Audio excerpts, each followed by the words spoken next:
Hello, in this video I want to show you how to fix the problem when you want to install Call of Duty Mobile, but you can't seem to find it on Google Play Store for Motorola Moto G13.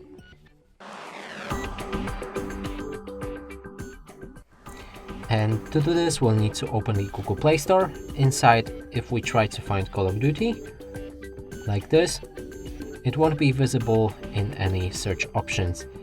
Now let's go back, click on your profile picture and head on to your settings. Reveal the family, enter parental controls, and right here either disable parental controls entirely or enter apps and games. Here's the time to enter the PIN code and click on OK. Then increase PG to the 16 and make sure to save the settings afterwards. If you go back and look for the game again, it should be right here on the top and you can install it. And that's it for this video. Hope you like it. Please consider subscribing to our channel, leave a like and a comment below.